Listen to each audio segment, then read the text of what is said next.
Okay, perfect. Thank you. Well, welcome everyone to the Beyond the Logo Choosing the Right Accounting Software for Your Business. We're going to be doing a live comparison of QuickBooks, Wave, and Xero, and the seven point framework for professional bookkeepers that use that to choose between them when we're meeting with our clients. Okay. It's just going to the next one. Ah, give me 1 second. There we go. And then I'll hide it. So in today's, there we go. So in today, we're gonna, as we just introduced ourselves, so in the next hour, it's gonna be very, very tight. So I will try to cover everything. Um, and we're going to spend a little bit of time not only learning about who am I, who's Somatics, and how Common Capital partnership is. We're going to spend time learning on what I think is actually the most valuable part of today. And it's not only the software comparison, but it's the actual framework that we use when I'm using with clients to determine which software is going to be best for their industry, for their business. So I'm going to teach you what those 7 steps are for you to use to be able to evaluate any accounting software, or you can also use it for any like operational software as well. So we'll be going through that. And I'll walk you through all the tools. I'll do a demonstration in all the QuickBooks, Wave, and Xero section by section, feature by feature, okay? Not just which one's better. You'll then determine which one will be the best for your business at the time of where you are right now in your business growth. If you're just pre-starting or you're just starting out or you're scaling up. Okay. And we'll close out the live demo where, like I said, we'll go through 3 platforms back and forth. And I'll have a quick guide to see which one will be the type of business that'll be best for you. And so we'll cover a lot today. Okay. So a little bit about me. My name is Samalid Maldonado. Everyone calls me Sama for short. I've been doing this for over 17 plus years. I've been everywhere from being a social worker, case manager, sales rep for United Healthcare, doing operations and finance and procurement for Boston companies. I lived there for about 7, 8 years before I came back to Western Mass, where I'm originally from. I was born and raised in Puerto Rico, and then I've been gosh, since I was like 7 or 8 years old here in Springfield, Massachusetts, graduated from Elms College. So it's very nice to be back in my Western Mass area. But I do miss my little Boston Red Sox and activities and whatnot. But that experience working over there in Boston with corporate America, as you can say, it really taught me everything, the cycle. Okay, from everything comes with the lead, from the sales to where it lands in operations, to how it touches finance, to procurement, to the project management. So I have a really well-rounded experience. Not only with bookkeeping, but I also with operations and finance and just streamlining all the processes and how it's really all connected not only finance, HR operations, and so on and so forth. So I'm really excited here to be with you all today to kind of spread that awareness on how you can select the right services for your business and to continue growing. And the next one here is just a little bit of what my business does, Somatic Bookkeeping Consulting. We do bookkeeping services, account management as well, payroll services via Gusto, software implementation training, as you see, the contracts management and tax preparation. We don't do taxes yet. We just help our clients prepare for the taxes or their annual financial packaging, as well as helping clients prepare. So if they need to apply for a loan, such as Common Capital or for grants, we do help our clients get the bookkeeping software. We enter the data, so we do a lot of cleanup projects, so that way they can get the packaging done and be able to get the loan accepted. And this is where my partnership comes here with Common Capital. I'll let Emil speak a little bit about what Common Capital is and how it helps our businesses starting out, small businesses in our community. Yeah, thank you, Sam. So Common Capital, we are a non-profit organization. We are a CDFI, a Community Development Financial Institution. We are an SBA microlender, so we make loan to small businesses who cannot get a loan from a bank, a traditional lender. Our loan size is up to 300,000. We help startups a lot because hard startups kind of hard to get traditional funding from banks, and we help existing businesses as well to grow and other people to start.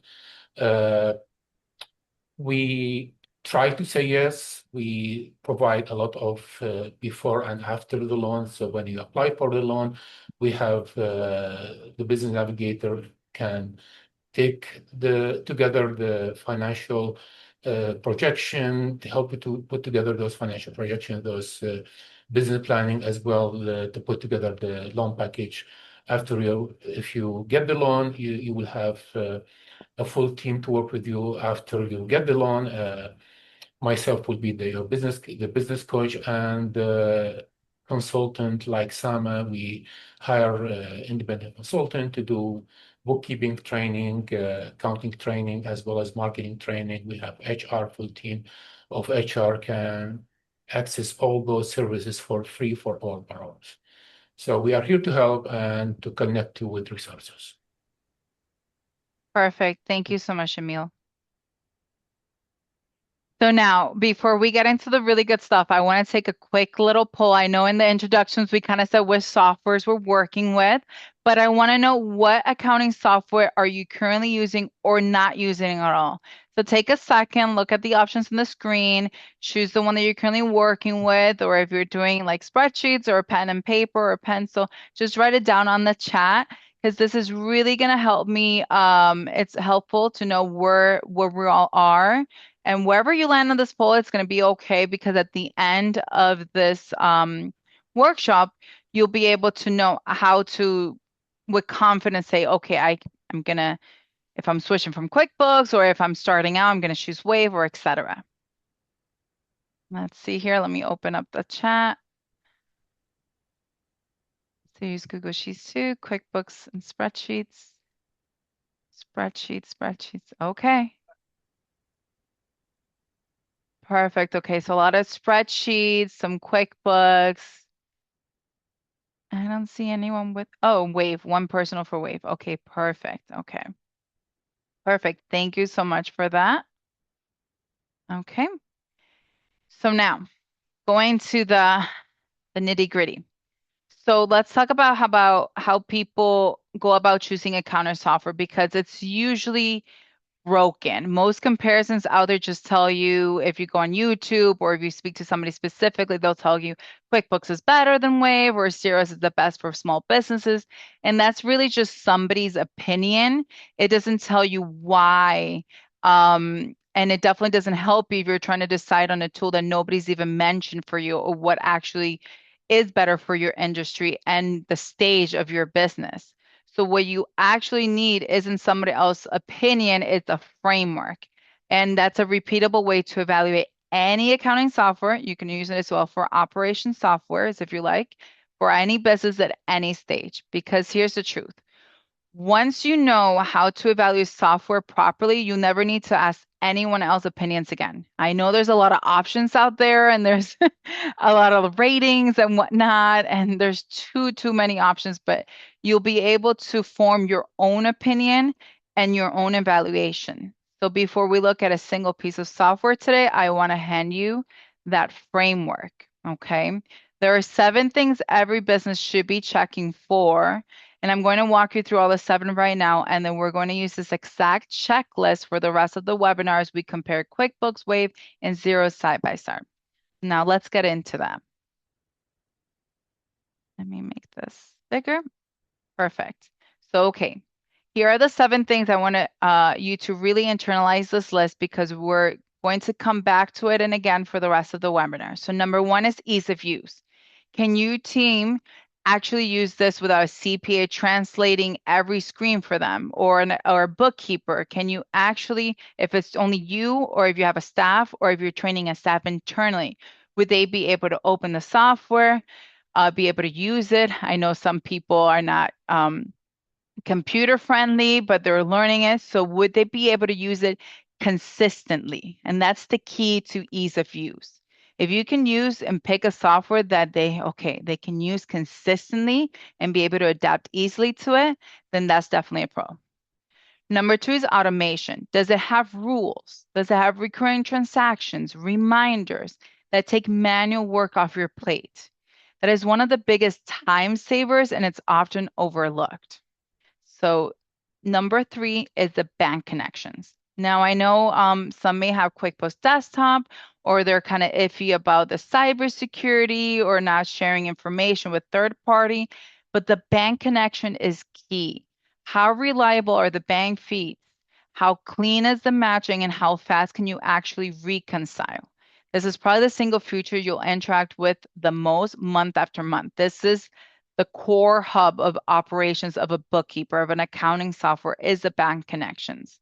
You can certainly work with manual, not having the banks connected, and you do it every day or once a month, uploading your bank statement. But it is definitely more manual and is more time consuming. And it's definitely not easier to use. But however, depending on the business industry you're at, people do it. People still do it. Okay. Number four, reporting. Do the reports actually answer real questions about your business, or do they just exist to satisfy the accountant, the loan application, or the IRS? So you want to make sure that a good report tells you something you can actually act on. Okay.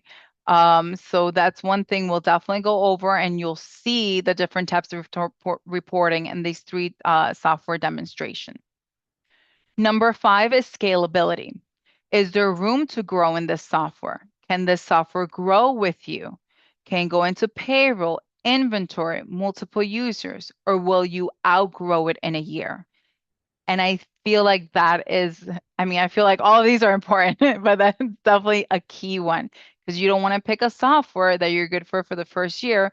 And now you have to migrate to another one and move everything. It's just more hassle, more money. And that's not what you want. So you always want to think long term, 5, 10 year goals. Number six is payroll. Is payroll built into it or well integrated with another payroll app? And does it handle your taxes and 1099s properly? There's a lot of them like Gusto, there's Paychecks, there's ADP, there's check writers. So again, doing that's a whole different webinar there of choosing the right payroll software for your business, but also making sure that if you're looking at scalability, if you're a single member LLC or going to an S corp or corporation, that you're planning and thinking about that as well. And number seven is accountant friendly. Can you hand this off cleanly to a bookkeeper or a CPA at a tax time? This one's matter more than people think, and it's the difference between easy tax season or a stressful one because if your accountant can't have access to it, then they're gonna ask you for all the documents and paperwork when everything's already in the system and they just need to go into it and see it for themselves and print out and whatnot and ask you questions. Okay, and so that's definitely more important depending on which software your accountant works with, then it's gonna have you choose which software you go with as well. Okay. So keep these seven in your head throughout the presentation because in the next now we have like 30 minutes, 35 minutes. Every time we look at QuickBooks, Wave, or Xero, you're gonna be running these exact checklists in your head to see if it fits your business through this stage.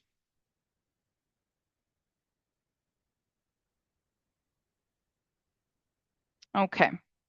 Now we're gonna go head to head with instead of comparing whole platforms, which is what usually a lot of webinars do, and just tell you which one wins overall, where I like to do it differently. I like to compare each section side by side, so that way you can see how the dashboard looks in all three of them, how the chart of accounts looks, etc. So you can see all the 16 sections here on the screen, and we're going to move through these sections fairly quickly. It's 1 hour webinar, so I'm not going to be able to go too in depth. But as you know, with the meal, if you're a borrower, we'll be able to get one-on-one training and then more webinars in the future that'll be specific to each section or each platform. Okay. So these are the I'm sorry, these are the 16 sections that we'll be working on in all the three platforms, and we're going to go side by side so that you can see they all do the exact same job. It's just different views, user friendliness, and how it looks, pretty much. So we'll go right into it. So the dashboard is the first one. So the dashboard, this is the very first thing you're gonna see when you log into any of the softwares. And it matters because it answers how my business is doing as fast as possible without you having to go and pull a report. On QuickBooks, when we're going to go into it now, you can get the profit and loss snapshot, your bank balances, invoices paid versus overdue, and a sales chart of the month. On Wave accounting is much simpler. It'll show you like the cash flow overview, income versus expenses, and outstanding invoices. It's a pretty minimal layout, which you will see in a second. And then on Xero, you get the bank balances by account, so cash in and out over the last 90 days, invoices owed to you, and bills that you need to pay. So what I want you to watch for here is the navigation depth. How many clicks does it take to get from this dashboard to the actual report that you need? And that's a good proxy for how much time you'll waste day to day. Okay. So if I show you here, and let me just move this box. So if we go to QuickBooks, as you can see, it's very in detail. And keep in mind, you can always customize what you see here in your dashboards. So you see here in QuickBooks, you have not only the main menu on the left side, but you have a top menu here as well. You have the business feed, which now this is a whole new look. So I know this kind of the last 6 or 8 months or so, they've been doing lots and lots of upgrades, and it has a whole new look QuickBooks, which is a lot of clients are not happy with. Because it kind of was, if it's not broken, why fix it? Why change it if it's not broken? But I get it. Everything's now moving to AI and whatnot. So, but just like everything, once you read through and get used to it, then it's the same thing, just different looks, different styles. You see here your business at a glance, like I said, the different banks accounts, the profit and loss, and the cash flow. And I like the cash flow a lot here because, the data that you see here in your dashboard and any accounting platform is as good as the information you put in it and as good as like the data is up to date. And I love the cash flow report here in QuickBooks because it starts forecasting, right? You can see what happened in the past, but if you have invoices here, bills here, it will start forecasting how much money is going to come in and how much money is going to go out. And then they have a nice feature as well, which is a cash flow planner that you'll be able to add bills or future, let's say if you want to purchase a new building and you want to add hypothetically speaking, how much rent there would be, you can play around with that cash flow planner and budgets. With Xero here, again, like I said, you can edit the homepage. It looks less busy than QuickBooks. QuickBooks is a little bit overwhelming. This one looks less busy. You just have one menu on top. As you see, this would be like the name of your company here. And this is the business overview, the checking account, the bills to pay. If you have a checking or savings or credit card, it will show you how many accounts that you have, the invoices you owe, if you have any task, recent invoice payments, the profit and loss, cash in and out, chart of accounts and expenses. And again, you can modify this as well. Okay, so it's a little bit cleaner, less busier, not so overwhelming to the eye. And if we go to Wave, now it's much simpler. You have the menu to the left-hand side. You have quick links here. You can also customize it as well. And you have the overdue invoices, cash flow. Now, click here to know the cash flow here in Wave does not forecast. It only shows you what has happened. So that for me is a little bit of a, personally, is a little bit of a downside because I'm not going to be able to forecast. If I want to forecast, then I would, depend on the Excel sheet or whatnot or a different app like Claude AI, for example, that you can export your reports there and it'll be able to help you to forecast. Um, but that's not to say, again, if you have the data in there for the past 2025, you'll be able to, this is still very good, valuable data. Okay. You'll be able to see the profit and loss, expenses, net income, and payables, um, what invoices are payable to you and what bills you owe. Okay. So that's pretty much there, the section of the dashboard of the three oh my God, apps. So as you see, Wave is simpler, Xero, you get the bank balances, and QuickBooks is a little bit like, oh, it could be it's great information, but it can be very overwhelming. If you guys have any questions, let me know. You can put it in the chat. If not, I will continue on. Okay. The next session here is the chart of accounts. This gets mostly ignored by every time I see like a webinar or like, hey, which software you're comparing and whatnot. It's skipped completely the chart of accounts. And here's the thing, the chart of accounts is the foundation of every accounting system. It is the blueprint. It is the runway. If you want to fly that plane, you got to create the runway. So if you get this wrong, every report built on top of it, your profit and loss, your balance sheet, even your tax return, it could be wrong too.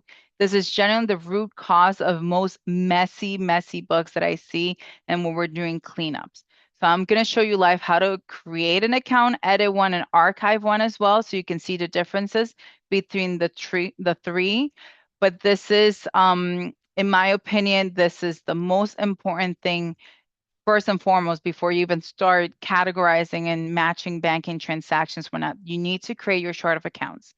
How you create your chart of accounts is based on the type of business that you are. If you're a single member LLC, you use the Scheduled C 1040 form.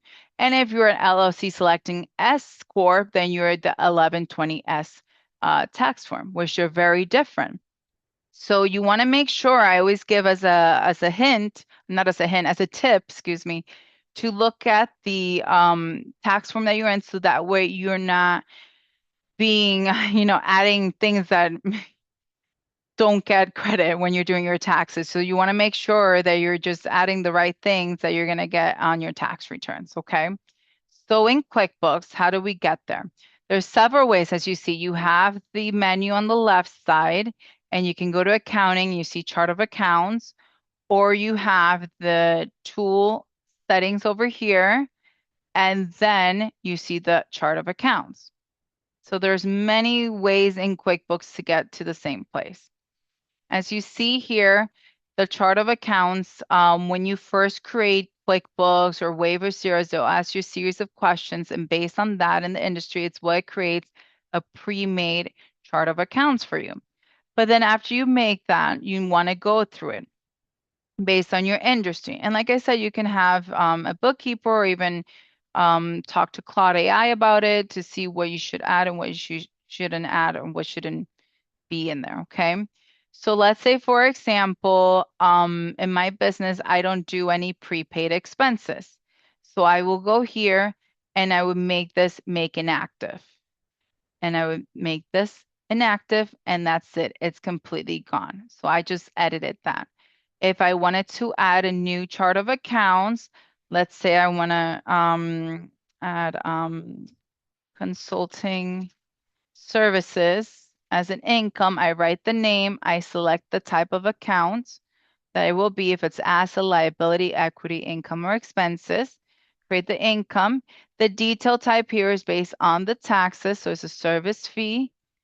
And then I hit save, or I can make this a sub account as well. That would then go under if I wanted to go on the landscaping services or any type of parent account. So I'll just put landscaping service here and save. And then if you have parent accounts, you can also lock them as well. So that way nobody can put transactions in there. And then you can see here now my consulting services chart of accounts, it's there. Now, this is the chart of accounts, but when we go into bank feeds, it's used as categories. So accounts and categories are the same thing, okay? And that's pretty much it for adding, or again, you're not really deleting, and you can edit them. Let's say I created this in the wrong category. I want it to be in expenses. It'll tell you, okay, you're changing detail type and whatnot. It'll give you that warning, and then you can change it. So it's very easy to create chart of accounts, edit them, and deactivate them. In QuickBooks, you can never delete anything. You can just deactivate them.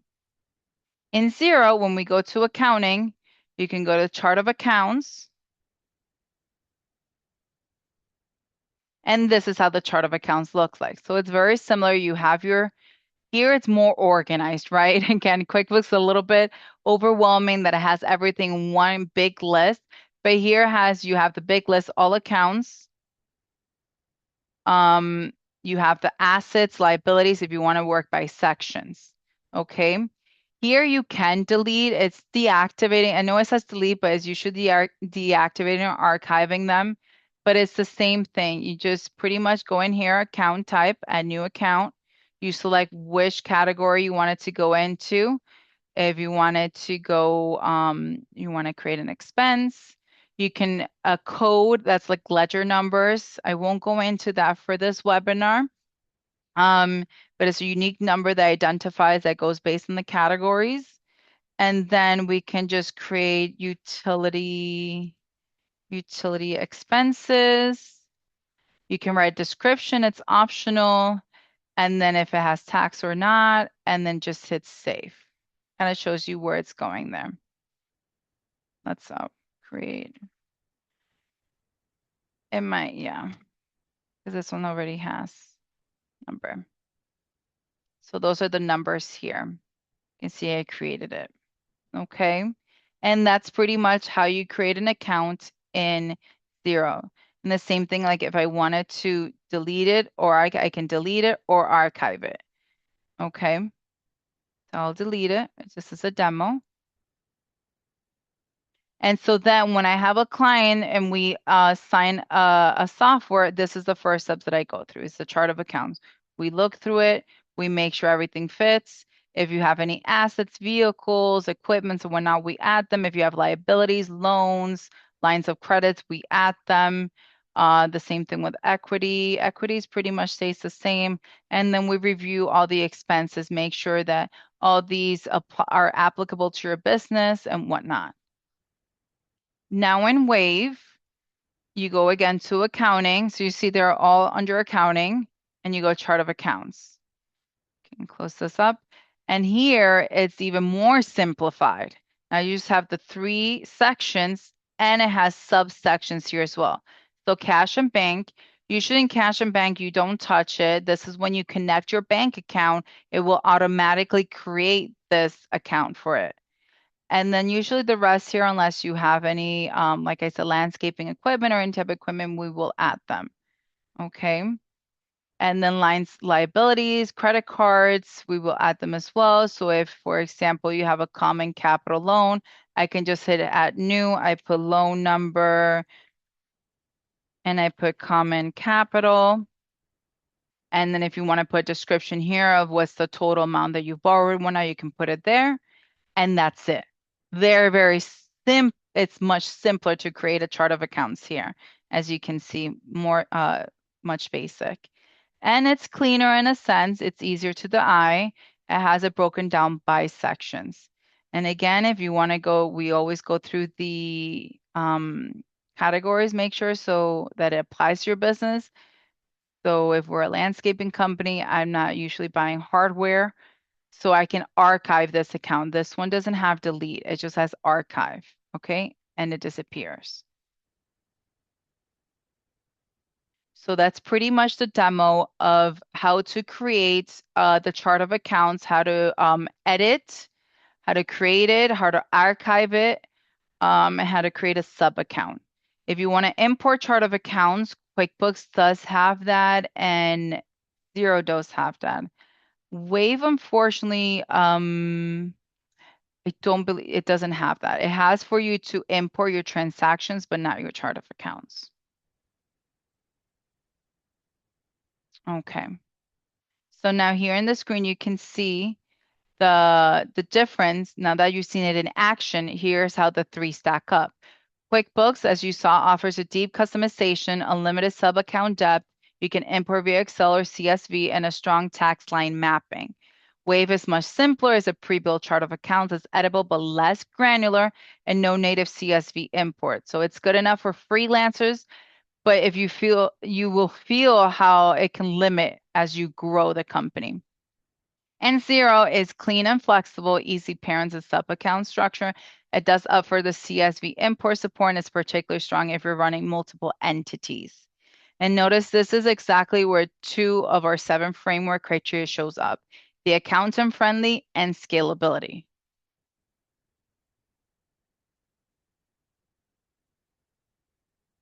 Customers. It's the next demonstration that we'll go over. And this is something a lot of comparison webinars also never really show. So I'm going to demo it, creating a customer, and then show you the deeper features, multiple contacts per customer, projects and sub-customers, notes directly on the customer records and attachments like contracts or W-9, customer statements, recurring invoices, and converting an estimate straight into an invoice. And why does this matter? Because customer records that scale means less re-entry, leaner accounts receivable aging, and a faster month end to close. And not using Excel sheets to track your customers or create invoices there. Now, I know some businesses may or may not use the customers because you're a restaurant or you have a POS system. So in the customer section may not apply to you. But if you're a restaurant and sometimes you do banquets and whatnot, and you're going to do that invoice, then you may use, if your POS system doesn't support it, then you may use your accounting software to do it. So in customers, in QuickBooks here, you either go to customers, or you can also do create new here and go to customers, but we'll stay with this one. And you can click here, click new customer, and then you'll be able to quickly, easily, I'll just click on one that's already done for the sake of time. Um,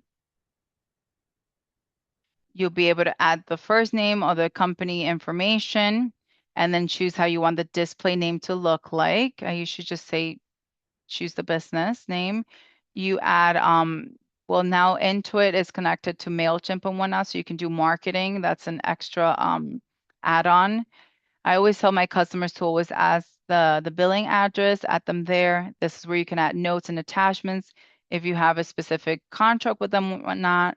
But sometimes I tell clients, if you use Dropbox or the Drive or the cloud, have specific for your own business using your wherever your business email addresses, use that for the storage.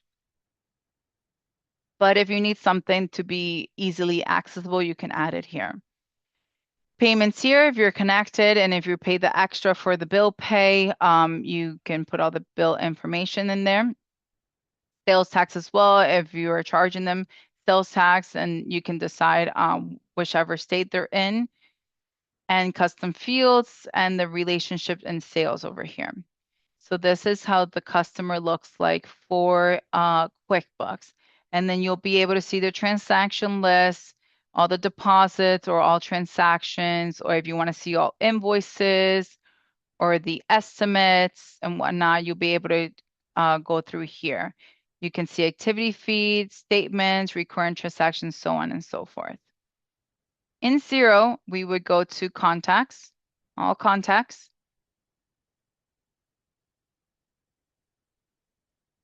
And here you can create all the contacts here. Well, you'll be able to see the list of all the contacts. There are customers and suppliers. We go to customers. We click on one. Yeah.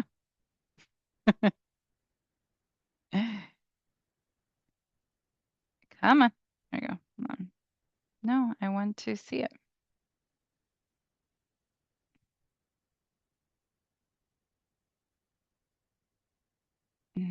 It wants me to, oh my gosh, where'd it go?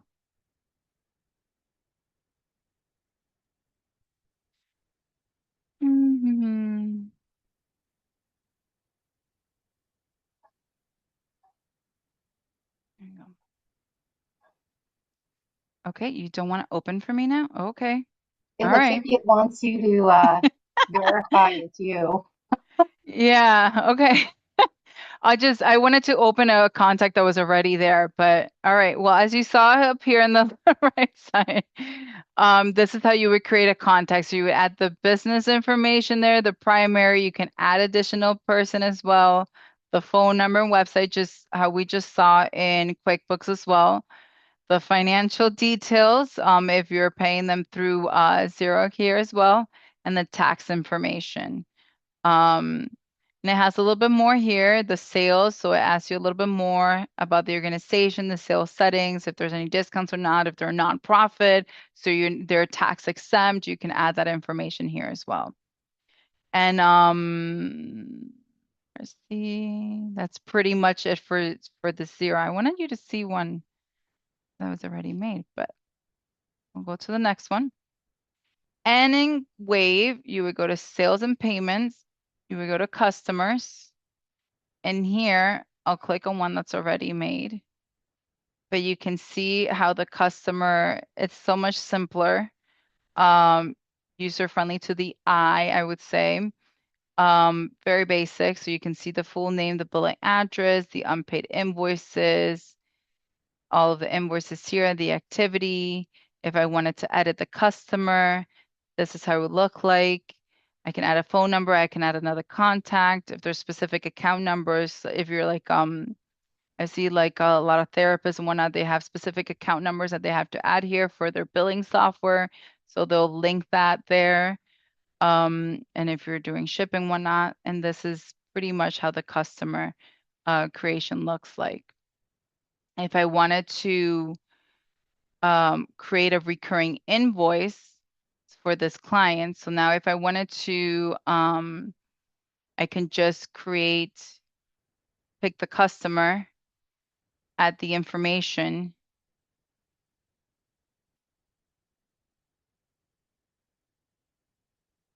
That's it. Save and continue. And then I can schedule, okay, this is going to be a recurring monthly, weekly, yearly, etc. invoice. And it's very, very easy. So I'm going to create a monthly. It's going to start 8/1. You can put it if it never ends, or if you have a specific time that you want it to end. And then if you want to set up the payments through Wave accounting, you can do so, or switch to manual payments, it's fine. And this is how the invoice looks like. With QuickBooks, if we want to do a recurring invoice, we would do a new transaction.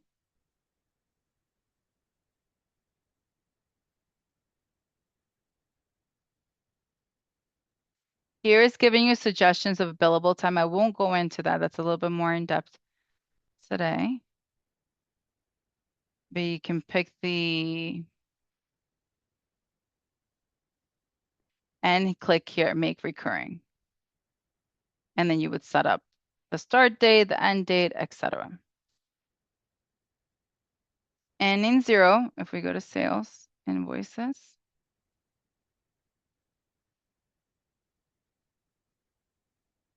oh, we're in the demo. Okay, Xero is not, I thought it was QuickBooks today being glitchy. It's Xero, it's the one being glitchy now. So it's pretty much a little bit the same as you'll see what I just showed you with QuickBooks and Wave. I'll move onwards because we do have a lot more to cover. In the products and services section, this one seems simple, but it's where I see the most damage done to company books. So I'll show you the different items and how to add them if it's inventory items, non-inventory, service items, and bundles or kits, and how each of them will map out to the income account, or the cost of goods sold account, or the expenses. So if you miscode a product, it quietly pushes revenue into the wrong account and it breaks your profit and loss. So I've seen this happen a lot of the time. So what I mean by that is that's why we need to create the chart of accounts first, because once you create the chart of accounts first, then you have to create the products and services. So that way it connects to the chart of accounts, the income account that you created. So for example, we're going to look at this concrete one. So concrete is the name of the service. So when we create the services, you can choose if it's inventory, non-inventory, or service. So this is just a service. You can put a SKU number if you want, depending on the industry or business that you're in. You can create categories if you want, because they have different, this is a landscaping and design company. So design might have more than one service. And then you can create a description or a template. I usually like to leave the sales price empty um, because it will change, depending on the client base. And now this is the most important part here. Choosing the income account, making sure that this is concrete going for your fountains and decks, which is we have to design, it goes into that income account. So this is where it's very, very important and we can get messed up with your profit and loss. Okay. With Wave, you would create the products and services here.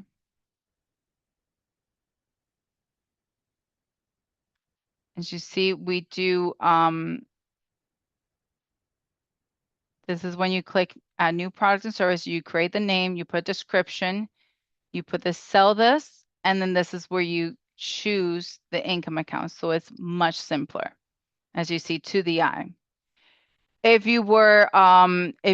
The same thing you would do for purchases for the vendor side, if you were creating services, but you're buying this and you want this to go to expenses account, such as, let me see, is there the travel expense, for example, and your traveling time. You're doing catering, but you also charge for the traveling time and the fuel, whatnot. You can then choose the expense account that it will go into.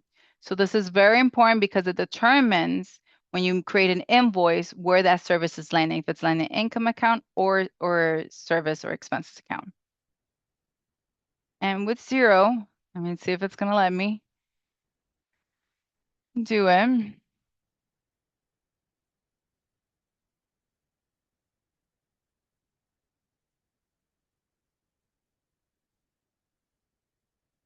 You again create the product and service, you put the name, you put the description of the code, you put your purchase this or you sell this. So in this one, we are purchasing, so they're purchasing because they're selling this type of book. They purchase it for $15.95 and it's going to the cost of goods sold because they're purchasing the book and then down here, they're reselling it. So they're putting the sales price and then they're putting the income account that it's going into. So like I said, all three, I feel for me, well, I'm a bookkeeper, so I'm used to this. It's very self-explanatory and very clear. Um, but it's the most important thing when you're connecting products and services to be connected to your chart of accounts because it can damage your reportings. Okay. I know I'm going a little bit too fast, because I know we're gonna probably go a little bit over time. But just bear with me if you have any questions again. Feel free to interrupt me as I cannot see the chat. Just a quick question, Sama. Hmm. So, I know the subscription for each account is different, can give you different options. That's something that we speak now or later because I know, Yes, I uh, have it. yeah, Hmm. okay. Yes. For invoices, so Section 5 is invoices, and for most small businesses, this is where cash flow lives or it dies. And I'll walk you through customizing an invoice with your logo or colors. You'll see it, how it is in all the three different platforms. And this is what matters to businesses if you want to use online payment links so you can get paid through the same accounting software, or if you're using Zelle or Venmo or Cash App, just be aware of how many of those you're using because then it can become too much where you're receiving money. But this is where it can cash flow can live or die because if you're not invoicing on time, then you're not receiving the money on time and more money's going out than coming in. So this is where a lot of businesses start losing their their flow. So In QuickBooks, to first, you want to go to accounting and settings, and then you would go to sales, and here you can customize the invoices, the sales, the messages, and whatnot. But this is where you would go into, okay? I'm not gonna go too nitty and gritty of it. It's just a quick overview. But when you look at the invoice here, create an invoice based on what you choose. If you're also for the first time that you're creating an invoice, then it will see here you can add the logo, you can hit edit for your company if it's not looking right. So you can also customize it while you're in the actual invoice. And if you open manage here, you'll be able to customize to here if you want an invoice number or not, or if you want due dates, etc., or if you want to change, I don't want to show product services or quantities. I just want the amounts. There's no taxes. So you can customize the columns there and the design as well if you want it to look modern or standard or just different colors and you can pick them and whatnot. So with QuickBooks, it's simplified now. It was a little bit trickier in the past, but now with the new look that QuickBooks did, it puts it all in one place.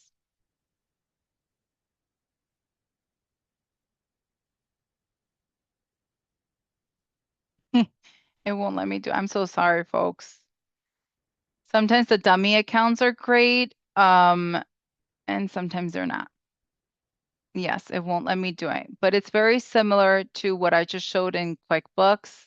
I'm so sorry about that. Um, it was funny because earlier before the presentation, it was QuickBooks giving me a pain. So with Wave here, we want to go to business settings, and then in the back here, you can see you can add the logo, you can choose the different colors, and it'll change them here in the preview. And then you only have three options. You have modern, classic, and then you choose the different colors. What's important with here with Wave is that every time you go through a section, you want to click Save All Changes. Because if you don't save changes from that, then you go to this one, it's not going to save what you made over here. So that's one key thing to keep an eye out. Is just click Save All Changes when you're doing each section in editing. Okay. And you can do reminder settings, estimate settings, and so on and so forth. So as you can see, Wave is much simpler than QuickBooks. QuickBooks obviously has more options. And I'm so sorry I could not show you Xero. Okay, vendors. So vendors is similar to creating a customer. But with vendors, you have to be specific on which type of vendor you're creating. If it's just a regular vendor like McDonald's or Amazon, or if you need to do 1099 tracking and attaching like their W-9s and whatnot. So, and this is very, very important calling out the 1099 tracking because if you have a subcontractor that you pay more than $600 a year, you need to issue them a 1099 before January 31st. So with QuickBooks, we're going to go to expenses and bills and vendors. And we're going to create new vendor up here. And it looks the same as it was for a client. But the difference is here. Once you put in the company, the address, the notes and attachments, if you use bill pay, I know they gave you 4 bill pay transfers per month. But if you want more than that, you have to, that's an upgrade. Here's the important part is that you add their EIN, ITIN, or Social Security, and then track for 1099 payments. You don't necessarily need to put their billing rate or payment terms and whatnot. You just got to make sure that you track for 1099 payments. Once you have them in vendors, they will automatically pop here in contractors. You don't need to add them over here again. They will pop up because you clicked that 1099 checklist. With Wave, you go here to purchases, vendors, add a vendor, and then here you would add the name of the vendor, and then you would say if it's regular like Amazon, but if it's a 1099, it will prompt for the social security number. Okay. And again, all the W-9, if you're doing direct ACH and whatnot, I would keep those documents in your own cloud instead of adding them to the platform. Um, for me, it feels like it's a little bit more secure, even though the platform is secure. I would keep them in your own cloud base or let me see. This one's not. I might have to refresh Xero. Because it's not gonna let me. It's the same as again as creating. You just gotta choose if it's a supplier or customer, and then you would just add their tax detail information here. Okay, and then classification. So that way when we here at this contact to the 1099 group, then you'll be able to pull their to do their 1099 at the end of the year. Okay, that one didn't let me down. Next one, bills. So section bill is number 7 out of the 16 that we're going through. In the creating a bill, recording payment against it, tracking due days, or even applying partial payments. So this feature is worth calling out because and specifically at the beginning of a business, I tell my clients to create their bills. So that way they know like, okay, this is how much it costs to run my company. If it's $5,000 or $3,000 every month that I'm spending in utilities or the alarm system or rent, etc. So that way you know what your overhead cost is. So I always tell my businesses when they're starting off, do take the time to create the bills. And that way when the payments start coming out of the banking transaction, you're just going to match it. Okay. And that way it gives you specifically for QuickBooks, it gives you that cash flow forecasting advantage that you won't have with Wave. So with bills, again, you're in the expenses and bills section here. And it's pretty easy here to create a bill. You just click here, add a bill. You can create recurring bills as well, or you can upload them as well, which is really nice from QuickBooks. You can select the file, upload them, and it'll pre-fill all of this. But you can choose the vendor, you can add the terms, the bill number, and then put the amounts, add the attachments, and then save. I wouldn't necessarily save and schedule payment, just hit save. A really nice option here from QuickBooks is that if you're already receiving bills and emails, then here on the top, you will, when you see here for review, you have this email here that you can copy and paste, forward the invoices or bills from your email to QuickBooks, and they will pull up here in this section for review. So you can review them, make sure all is good, and then save them. And that will save you lots of manual time.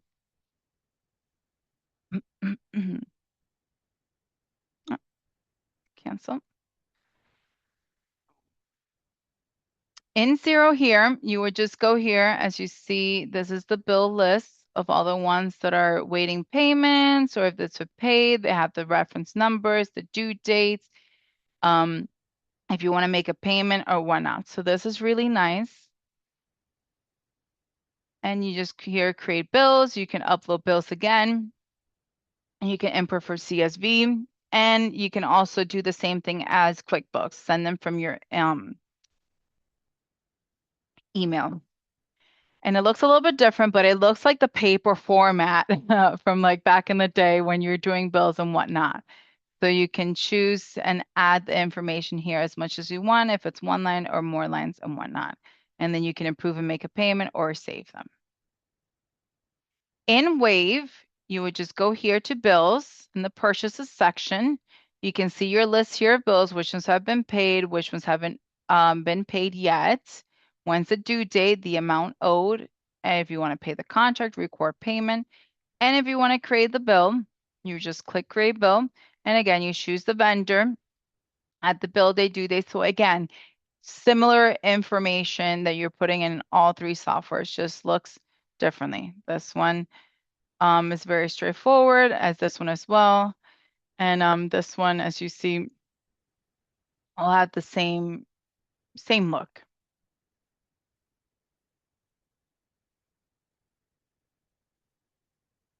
Bank feeds. Now is this is your operations hub of being a bookkeeper, of making sure that your books are up to date.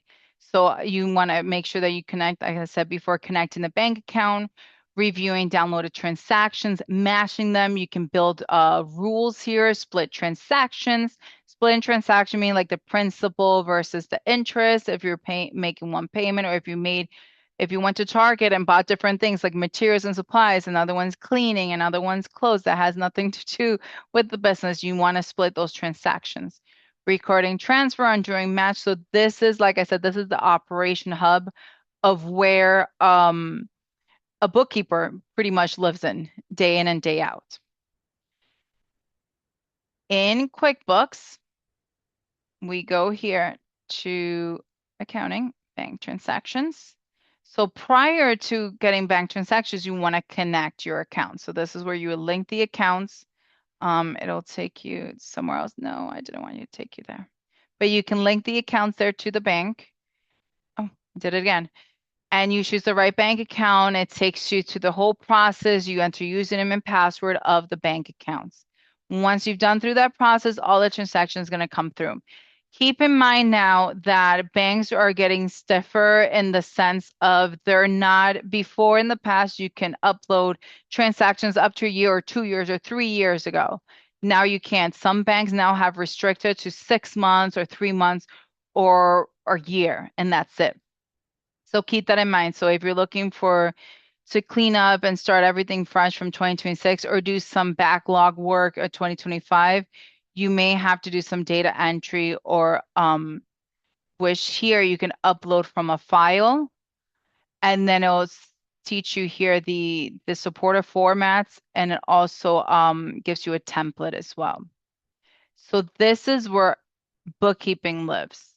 This is where the operations hub, like I said, you'll see the dates, the bank descriptions, the spent and received, the to and from. And this is a new feature from QuickBooks because before you would just click on this and it opens a dialog box. But now with the new features from QuickBooks, you can just do it right here on the same line. So you can say, okay, Books by Bessie. This is from Books by Bessie, and I'm gonna say it's I spend, let's say right now it's dues and subscriptions just for the webinar, and boom, I matched it. Okay. Now you see some of them, if you made the bill already or expenses, you see the match. So that's why bill payments, that's why I say I like creating bills at first because it will just automatically match it to it. And you just want to double check because sometimes the AI, when you're first starting off, is not going to be very helpful. But once you've got enough information, that the AI will start working with you and picking up the different patterns. Okay. Now let's say here I need to split this transaction because I paid interest. So I say supplies here. I paid $20 and then I'm going to put interest here. Well, that's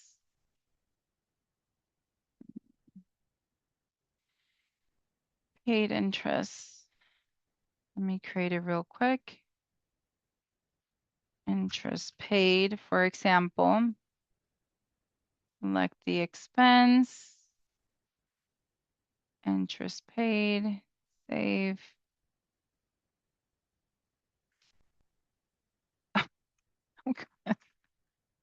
These demos are making me look bad. But you all saw that I created it. So we'll just say that's interest paid. And you see now here at the bottom says, hey, the transactions for 2438. There's still a difference of 438. So I know that that's going to be my math there. So again, you don't need to be a mathematician or anything like that to do your books, because again, the software will work with you. So this is what a split transaction looks like. So now there's zero difference amount. You can split and post. The other type of transactions is this transfer. So if we're transferring, I don't see one here, but if we're transferring from the checking account to savings account, internally to other accounts here, you can do so and transfer them. Here in go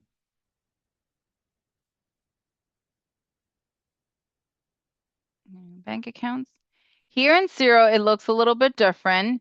So you go to the bank accounts and you say, okay, I want to work on the checking account here. Okay. And now it's saying, okay, what is this? Review your bank statement. So it's kind of doing it with your bank statement at the same time. So you want to make sure, okay, is this city? You can hit more details here. So this one looks good. This payment's on an old relay invoice. Okay, so we can match it. So here's a little bit different. So here it gives you the banking transactions on the left side, and on the right side, it gives you like, okay, do you want to match it? Do you want to create it? Do you want to transfer it? Do you want to discuss about it? So here you can also, if you write discuss, you can write a note here if you're working with the accountant or your bookkeeper and whatnot. Okay, so it's very different. So if we see here, city limousines is set is to an invoice, which was what was in the notes, right? So I can click match and pick the invoice that it pertained to, or if it was a partial payment. So we only see $100 was received and we have an invoice, it's just for 250. So I'm gonna select April and it's gonna apply a partial payment to that. Okay, but it's not gonna let you do it because we need to adjust. Okay, you need to adjust because the invoice is for 250. Okay, so it goes in a little bit more detail there. This one here is another transaction. There's a check 1236 and it's already making a match. So then you would just hit OK because it's perfectly matching. So again, on the left side is what's coming in the bank statement. It's your bank feed. And on the right side, it's where you match it, create it, or transfer. So a very, very different style look from what we just saw here in QuickBooks. In Wave, we go to Accounting, Transactions. So in Wave here, a little bit similar like QuickBooks, but you have to just be careful because over here it says all accounts. So if you have more than one credit card or debit card, you have to pick the account first, okay? So that then you'll be able to see the transactions from that specific account and then start matching them. So this was a debit. Again, doesn't give that much information. So this is where receipts come into play. And if you say it's material costs, or maybe it was interest or office supplies, you would see the list here. You can pick it. I'm just going to put repair and maintenance, hit the green check mark, and that's it. I'm done. I just matched a transaction. So it's much simpler here in Wave. If I wanted to, let's look at this one. Let's see if I wanted to do a match. I mean, a split, I'm sorry. I hit the edit button, then I go here to split, and I'm gonna say, okay, 500. Well, there we go. So 500 is going to, let me see, meals and entertainment, and then the other 500 is going to computer and software. Okay, you would mark as review and save, and that's it. You're done. You're done matching. So with Wave is even much simpler. With Wave here as well, let's see, I received that. If I receive a payment from an invoice, I can go again, hit edit more details, or I can go here. I can say, hey, I received a payment from an invoice. And he will pull up all the invoices here. Okay. So right now we have this one that's 1,900. So we can apply to that. It'll be a partial payment. And that's it. It won't give me an error that I need to fix or not like Xero did. It'll just apply. So now if we go to the invoice 2024-02,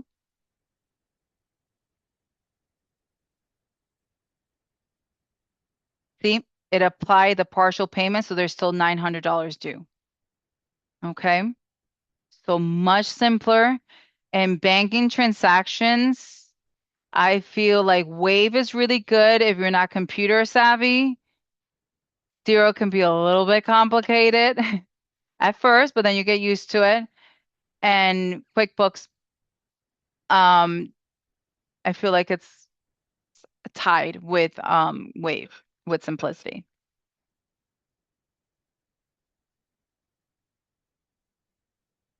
Receipts. Receipts here, again, it's you can upload the receipts. I prefer to just email them to yourself, or you can capture them or save them to the cloud directly. The things with receipts here, I'll show you is, which I'm a little bit, you have the option to upload the receipts separately. But what I tell my clients is if you upload receipts and you already have your bank account connected, you're going to create a duplicate, okay? Because the bank account's already connected, so you just want to make sure that when you're in the bank transactions, instead of going to receipts directly and uploading them, again, because you have the bank fee connected, it's going to create a duplicate transactions. Now, if you don't have your bank account connected at all, then you can upload the receipts and you'll be fine. It won't create duplication. Excuse me. The receipts are really good if you're purchasing something that's cash, obviously not going to come in through your bank account, or if you purchase through a personal account, but it was business. So this is always a good option to use.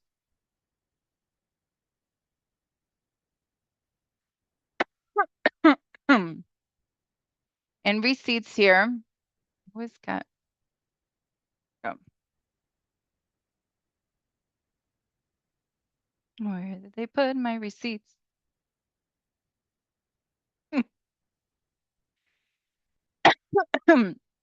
Well, in receipts here, what I've done in the past, it's put them again to the, when you're in the bank account section and you're reconciling them, you have the option here to upload them in the add details. Okay. But I'm not, they do, I think this demo one is limiting me. Yeah. Yeah.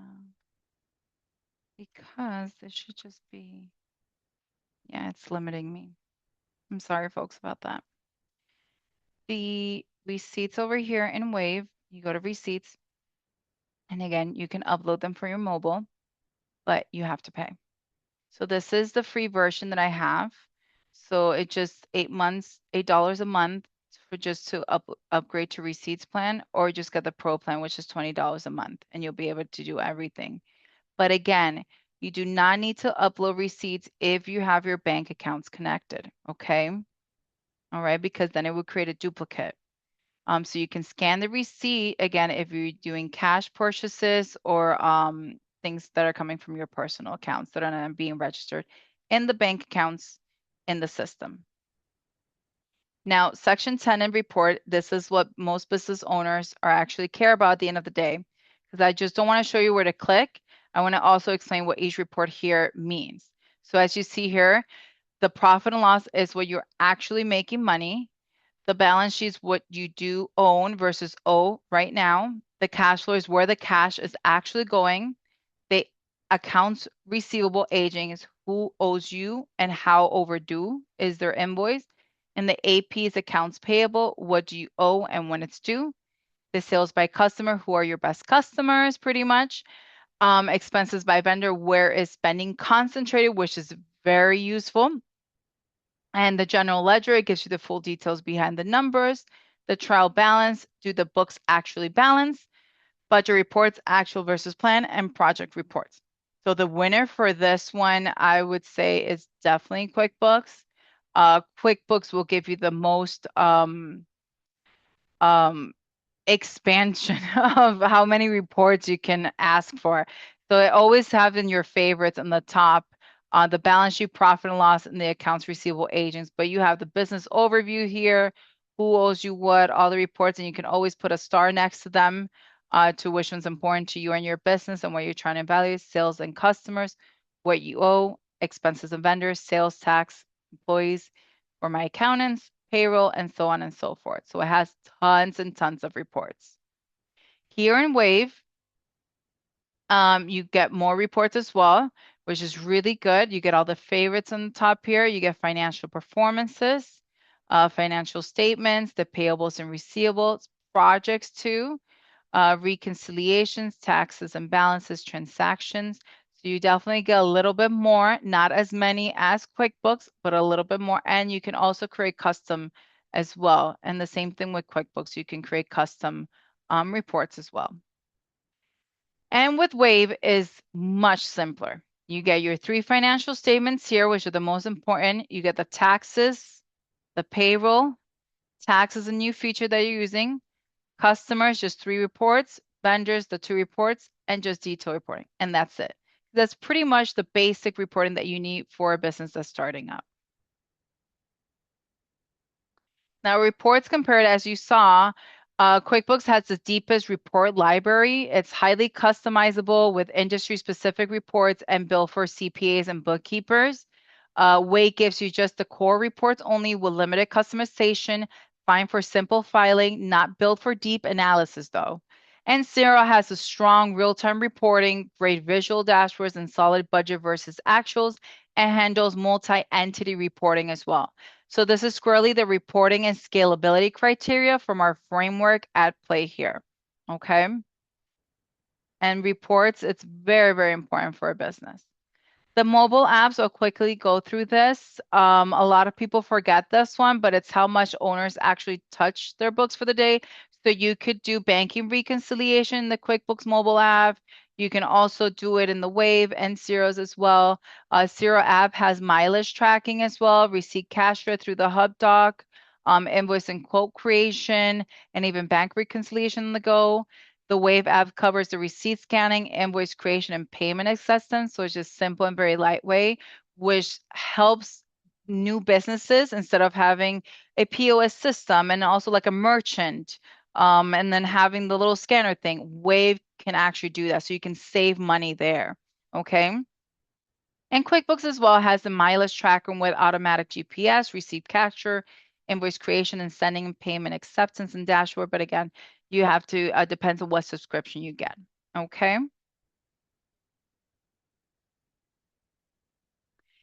Payroll, again, it's an added subscription to the main subscription that you get. And I want to be very precise here because in QuickBooks, it has native payroll with full service tax filing, employees and contractors, and built-in 1099s. And Wave also has it as well. It's on the newer side, but it does run in US and Canada with tax filing available in selected states. And it's a simple flat fee pricing. And Xero does not have the native US payroll, so it runs through an integration with Gusto instead. But you still get the employees, the contractors, and 1099s, but it's just a separate connected services, not built into Xero itself. So whether in payroll you do native or integrated, it can make a real difference in cost and complexity. At the end of the day, it just all depends again what stage you are in your business. But it's okay if you pick Wave and you want to use Gusto or Paychecks or check writers, you're completely fine. It does not need to be integrated. If you go into QuickBooks and you're using Paychecks, does not mean that you need to go into the payroll in QuickBooks. You can still keep it separate. Just again, the cost there because now you're paying for 2 softwares instead of 1. Well, you're still adding more for the payroll add-on. Now the accountant features, this is where the bookkeeper or the accountant can influence on which bookkeeping software, accounting software you're going to pick because it's going to determine how the year-end close process is going to be, like closing the books with the locked dates, the banking reconciliation tools if they need to do journal entries and whatnot, if there's a dedicated accountant tool set or audit log. So all those things accountants and bookkeepers look for. So you just have to choose wisely the accountant or CPA that you're working with because it can influence the software that you will pick for your business.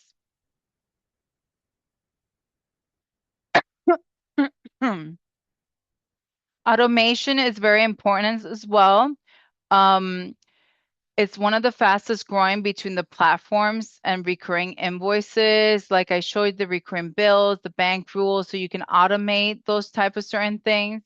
And so it's the time that you're pretty much saving there with automation that you can get back in return on investment because then you can be focused on something else. Okay, so I did do a little bit of demo of that. Now, the type of integrations, you think of your accounting software as the hub. And these are the spokes most small businesses need, like Stripe, Square, PayPal, Shopify, and so on and so forth. Because if you're doing e-commerce, then you'll need the Shopify. If you're doing the restaurant or food truck, you might need Stripe or Square.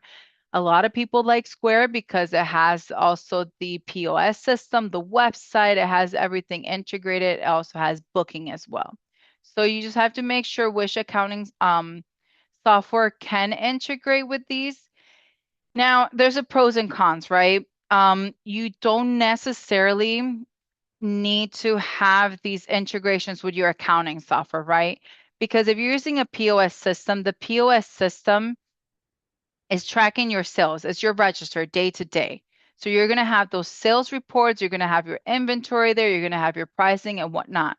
And at the end of the day, you're going to go back to the bank and deposit the money that your POS system is tracking.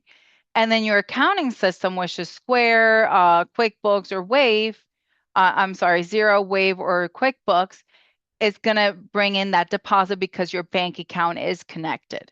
Okay. So I want to clarify that again because when you have your bank account connected, it's going to track all the deposits that you're making into your bank account. So you do not necessarily need to have your accounting system speaking to your POS system. Okay.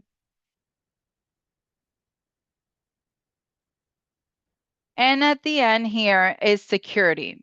Now, as you see, we need to have the two-factor authentication. We have auto logs and permissions and whatnot, and automatic backups. So whatever it is that you decide on features or price, you never, never compromise on the two-factor authentication and permission controls because it's your financial data. It's your banking information. You need to protect it. You need to protect, all that information. So I know the two-factor authentication codes can be a pain in the butt and doing this and doing that. And now the email over here, but it's worth it because you want to protect your data. Okay. And the audit logs as well and the permission roles don't give access to just everyone to the master admins. You want to create those specific user roles. Now, which software fits for you? Now that we've gone through all the 16 sections, and I know we're over time, it's just here to make it easier for you to choose which one.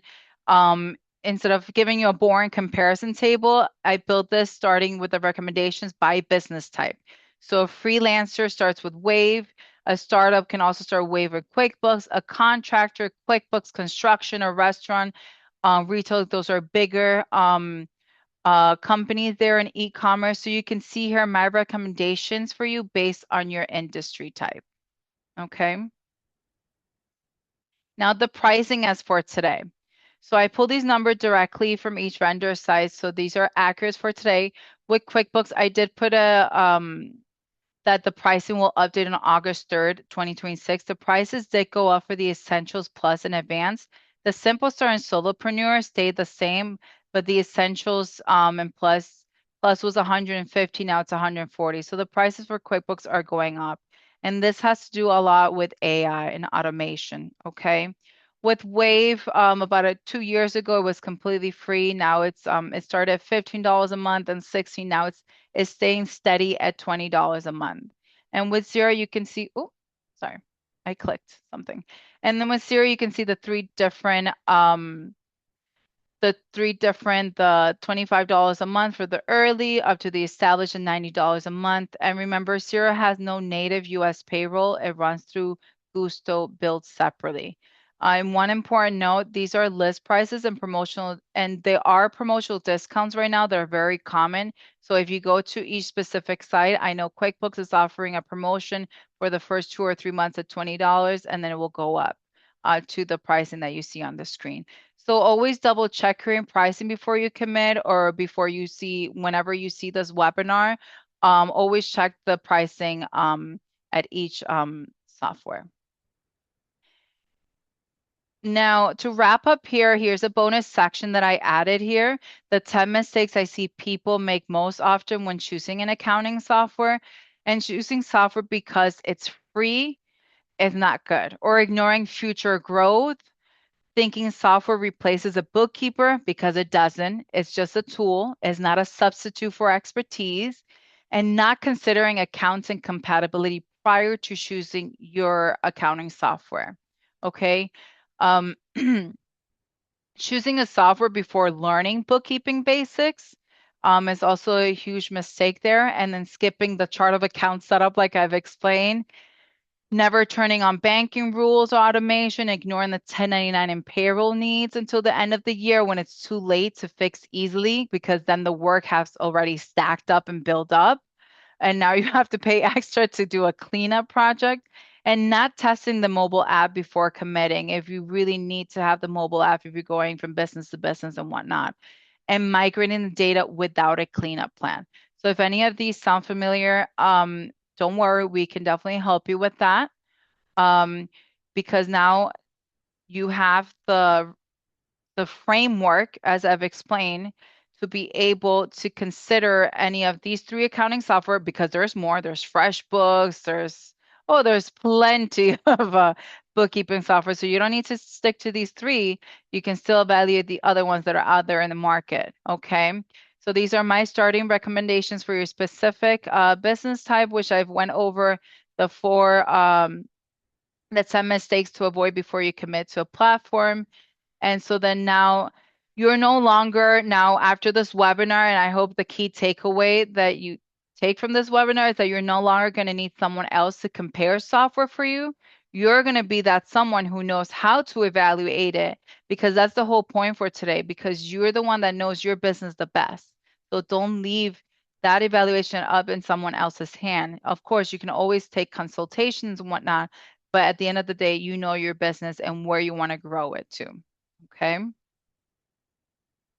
Now, somatics here, this is how we can help. Like I said, this is where we help with software selection, setup, migration, bookkeeping, cleanup, payroll, monthly. These are all the services that we do offer. We do both trainings in English and Spanish, and building out SOPs for your team as well with Common Capital. So with Common Capital, like I said at the beginning, if you're a Common Capital borrower and you need a bookkeeping accounting software training, please reach out and speak to Emil. He'll be able to, you'll be able to learn how you may be able to participate in these type of future trainings and one-on-ones and whatnot. And I want to thank everyone today. I know we went 30 minutes past. It was a lot to cover. I tried to do demonstration of everything. So I thank you so much for your patience and spending this hour and a half with me. I really hope you gave you a clear way to think about choosing your accounting software, if you're transitioning, if it's a new software that you're getting for your business. So not just for today, but for whatever comes next into your business. So I hope this webinar really helped you out. And at this time, I'm open up for any questions and whatever's on your mind. Thank you so much, everyone, for joining us today. Thank you, Sama. Thanks a lot. And as Sama mentioned, that we provide consultation and training to our borrowers, and we don't do the bookkeeping. Let's say Sama and her practice, Samatech is they do the things for you. For us, Common Capital will cover the time of our consultant. Let's say Sama and the other consultant that we have in-house is you need to be with the consultant so we can cover those training. It is not doing the job for you. No, we're training how to do things by yourself. Thank you so much, Sam. A lot of information, but I know it is much needed.